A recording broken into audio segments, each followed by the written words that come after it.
UDF കേരളത്തെ കൈപിടിച്ചുയർത്തുമെന്ന് പ്രതിപക്ഷ നേതാവ് V D Satheesan. Team UDF 100-ലധികം സീറ്റുമായി തിരിച്ചുവരുമെന്നും വി ഡി സതീശൻ പറഞ്ഞു. ചെയ്യാത്ത തയ്യാറെടുപ്പോടുകൂടിയാണ് UDF ഈ തെരഞ്ഞെടുപ്പിനെ നേരിടാൻ പോകുന്നത്.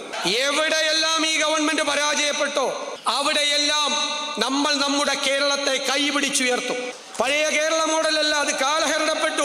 ഒരു പുതു കേരള മോഡൽ, രാജ്യം മുഴുവൻ അത്ഭുതത്തോടുകൂടി നോക്കിക്കാണുന്ന ഒരു നിയോ കേരള മോഡൽ, അതാണ് UDFന്റെ വാക്ക്. ഞാൻ ആവർത്തിച്ചു പറഞ്ഞതുപോലെ അധികാരത്തിലേക്ക് വരാൻ പോകുന്ന മുന്നണി കൂടിയാണ്. നമ്മുടെ വരാനിരിക്കുന്ന തലമുറകൾക്ക് കൂടി അനുയോജ്യമായ തരത്തിൽ കേരളത്തെ നമുക്ക് ഈ രാജ്യത്തിന്റെ നെറുകയിലെത്തിക്കണം. അതാണ് നമ്മുടെ ലക്ഷ്യം. ഞാൻ നിങ്ങളോട് പറയുന്നു, നമ്മുടെ UDF ആവർത്തിച്ചു പറയാറുള്ളത് പോലെ വെറും UDF അല്ല, ടീം UDF. മുഖ്യമന്ത്രി പിണറായി വിജയനെതിരെ KPCC മുൻ അധ്യക്ഷൻ കെ സുധാകരൻ. മുഖ്യമന്ത്രിയുടെ നാട്ടുകാർ എന്ന് പറയുന്നതിൽ ലജ്ജിക്കുന്നു. കേരളം നാശത്തിന്റെ ഗർത്തത്തിലാണ്. നാടിനെ കള്ളന്മാരിൽ നിന്നും മോചിപ്പിക്കാനുള്ള പോരാട്ടമാണ് UDF നടത്തുന്നതെന്നും കെ സുധാകരൻ പറഞ്ഞു. പിണറായി വിജയൻ എന്ന് പറയുന്ന മുഖ്യമന്ത്രി എന്റെ നാട്ടുകാരനാണെന്ന് പറയാൻ ഞാൻ ലജ്ജിക്കുന്നു. ഈ നാട് നശിച്ച് നശിച്ച് നാശത്തിന്റെ ഗർത്തത്തിലേക്ക് ഈ കൊച്ചു കേരളം കടന്നു പോവുകയാണ്. ഏതാണ്ട് 10 വർഷക്കാലം ഭരിച്ച ഇടതുപക്ഷ സർക്കാരിന്റെ ഭരണം ഈ നാടിനെ എവിടെ കൊണ്ടുപോയി എത്തിച്ചു എന്ന് ഞാൻ നിങ്ങളോട് പറയാതെ നിങ്ങൾക്കത് അറിയാമെന്ന് എനിക്കറിയാം. ഈ ഭരണം കൊടുക്കാൻ നമുക്ക് പറ്റില്ല. അത് നമ്മൾ പിടിച്ചു നിർത്തണം. ആ നിർത്താനുള്ള പോരാട്ടമാണ് ഐക്യ ജനാധിപത്യ മുന്നണി കേരളത്തിൽ നടത്തുന്നത്.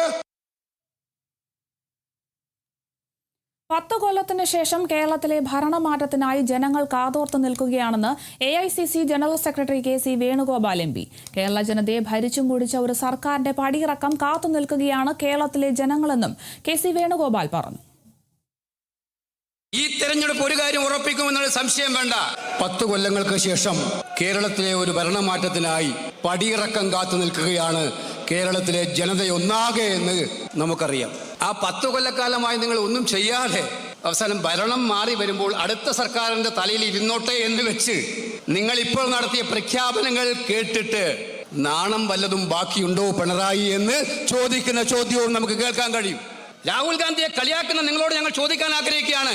ഇതുപോലുള്ള സംവാദത്തിന് ജനങ്ങളെ കേൾക്കാൻ, പാവപ്പെട്ടവന്റെ പരിദേവനം കേൾക്കാൻ കേൾവി എന്ന് പറഞ്ഞ് നിങ്ങൾക്ക് കഴിഞ്ഞിട്ടുണ്ടോ? ഇല്ല. കേരളത്തിലെ കോൺഗ്രസ് ഒറ്റക്കെട്ടാണ് ഒരു നല്ല കേരളം കെട്ടിപ്പടുക്കാൻ. 10 കൊല്ലം കൊണ്ട് തകർത്തെറിഞ്ഞ കേരളത്തെ പിടിച്ചുയർത്തി ചെറുപ്പക്കാരന്റെ, വിദ്യാർത്ഥികളുടെ സ്വപ്നങ്ങൾക്ക് സാക്ഷാത്കാരം നൽകാൻ പുതിയ ഭാവനയുമായി, പുതിയ നയങ്ങളുമായി ഐക്യ ജനാധിപത്യ മുന്നണി നിങ്ങളുടെ മുന്നിലേക്ക് വരും.